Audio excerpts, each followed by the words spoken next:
கர்த்தருடைய பரிசுத்தமுள்ள நாமத்திற்கு ஸ்தோத்திரம். இன்றைக்கான வேதவசனம் யாத்ராகமம் 14:29. அவர்கள் வலது புறத்திலும் அவர்கள் இடது புறத்திலும் ஜலம் அவர்களுக்கு மதிலாக நின்றது. ஜனங்கள் செங்கடலை கடந்து வரும்பொழுது அவர்கள் வலது பக்கத்திலும் இடது பக்கத்திலும் ஜலம் அவர்களுக்கு மதிலாய் இருந்ததாம். ஜலம் என்று சொன்னால் அது போராட்டங்களை குறிக்கிறது, பிரச்சனைகளை குறிக்கிறது. நீங்கள் எந்த பிரச்சனையிலிருந்து, போராட்டங்களிலிருந்து உங்களை கடக்க முடியவில்லை என்று நினைக்கிறீங்களோ அது உங்களுக்கு மதிலாய் பாதுகாப்பாய் நின்று உங்களுக்கு வழி விட்டு அனுப்பும். ஒருவேளை கடன் பாரம் பெரிய ஜலமாய் உங்களுக்கு தெரியலாம், ஒருவேளை வியாதி உங்களுக்கு ஜலமாய் தெரியலாம், போராட்டம், பிசாசின் கிரியைகள், பிசாசின் கட்டுகள் ஒருவேளை உங்களுக்கு முன்பாக பெரிய சமுத்திரமாய் இருக்கலாம்.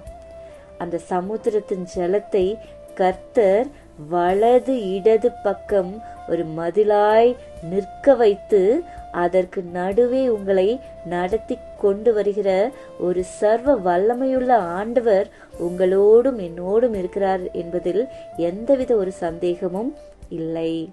ஒருவேளை நீங்கள் யோசிக்கலாம், இதை நான் எப்படி கடக்க போகிறேன், இதை நான் எப்படி தாண்ட போகிறேன், என்னால் தாண்ட முடியாது, இதுதான் என்னுடைய கடைசி, நான் மடிந்து போக போகிறேன், என் வாழ்க்கை இந்த கடனில்தான் மடிய போகிறது, என் வாழ்க்கை இந்த வியாதியில்தான் சாக போகிறேன், என்னுடைய வாழ்க்கை இந்த பிரச்சனையோடு தான் முடிய போகிறது என்று சொல்லி நீங்கள் யோசிக்கலாம்.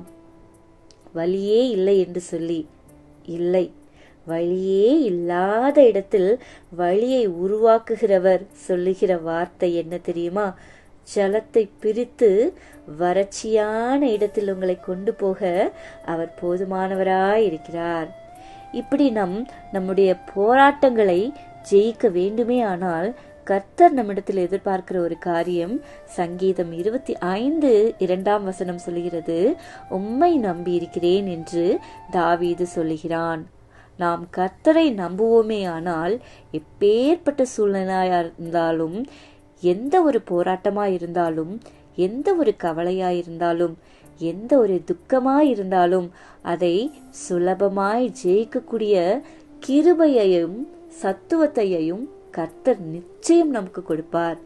இந்த வார்த்தையை கேட்டுட்டு இருக்கிற நீங்க எப்படி கடக்க போறேன்னு தெரியல, எப்படி பணம் கட்ட போறேன்னு தெரியல, எப்படி கடன்காரனை ஃபேஸ் பண்ண போறேன்னு தெரியல, எப்படி இந்த வியாதியிலிருந்து வெளியில வருவேன்னு தெரியல, எப்படி இந்த ஸ்கூல் ஃபீஸை கட்ட போறேன்னு தெரியல, எப்படி என்று சொல்லி பல கேள்விகளை நீங்கள் கேட்கலாம். உங்களை பார்த்து சந்தோஷமாய் சொல்லுகிறேன், நீங்கள் ஈஸியாய் கடந்து போவீர்கள். கர்த்தருடைய கரம் உங்களுக்கு ஆதரவாய் இருக்கும். நீங்கள் அலைந்து திரிவதில்லை.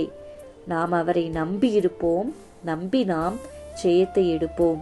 கர்த்தர் நம்மை கைவிடவே மாட்டார். God bless you. Amen. Amen.